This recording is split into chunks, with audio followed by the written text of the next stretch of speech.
Again, let me back up and talk about my life real quick. And that is, I spent 20 plus years in a non-denominational church. Denominational church. I went to a non-denominational, spirit-filled church.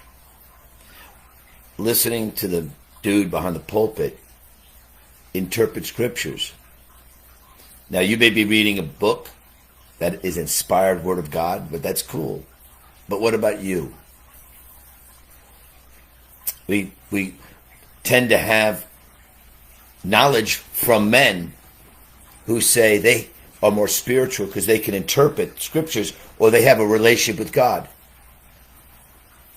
But what about you?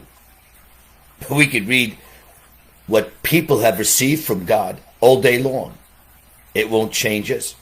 It won't bring us to a higher spiritual level. It'll give us more knowledge. It'll give us more carnal wisdom because we're using our mind to interpret these things. But the people that we're reading, they claim to have something more.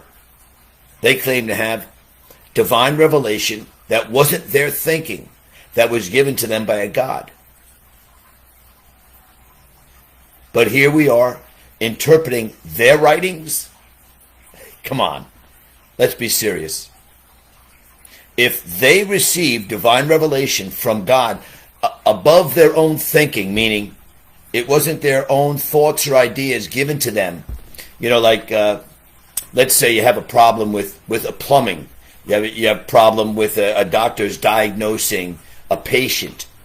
That's using their mind. It's whatever thoughts and ideas we draw from maybe experience, maybe knowledge, to diagnose a problem, whether it be of plumbing or a doctor with an ailment. God bless them, But we're using our carnal minds to bring out those problem-solving skills. But that has nothing to do with God, right? For the most part. But these people who we search for are claiming to have revelation not of their carnal thinking, reasoning, but given to them by God, right? The mind of God would speak, these people would hear, and they tell you what they're thinking. And then we're interpreting what we think they mean, what we're convinced they mean. And if we're that astounding, we can get a whole lot of followers coming to us. That's great, isn't it? And that's what we really want. We want the applause of many men, putting us up on some sort of pedestal, telling us how wise and spiritual adept we are. But what about you? Why aren't you seeking what they had? Not in the wisdom that they share with us. Because what would you want? Big question. The wisdom of another man, albeit how wonderful and fabulous he may be, or the wisdom of the God who made him that way? Granted, man, we seek after these law professors, the best doctors, the best builders, and we feel confident in their knowledge. But when we seek someone who has gained spiritual awakening, why do we stop there? What is greater? Seeking his wisdom or seeking the one that gave him that wisdom? Not applauding anybody's book, That's a great and wonderful tool.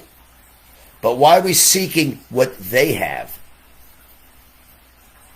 Why don't we seek the one that gave them their spiritual wisdom, inspired them? Because if you're being inspired by another man, that's a level below spiritual awareness. God can speak to us. He spoke to that man who you're following. Which is greater? Following the wisdom of another man who gained wisdom from God, or following the God and gaining the wisdom he'd have for you? There it is. God has spiritual wisdom that he wants to pour into your heart. So why are you seeking wisdom from a book? I'm not debating whether it's inspired by God or not. But I want to seek the God that inspired the writings in your book, that inspired the writings of your prophet. That's why God confirmed the words, because all it has is that he spoke to men. And the true prophets are the ones with the signs following. So why are you seeking after the wisdom of men that were inspired by God? And again, not seeking the God who inspired him. Got it? What are we fighting about, man?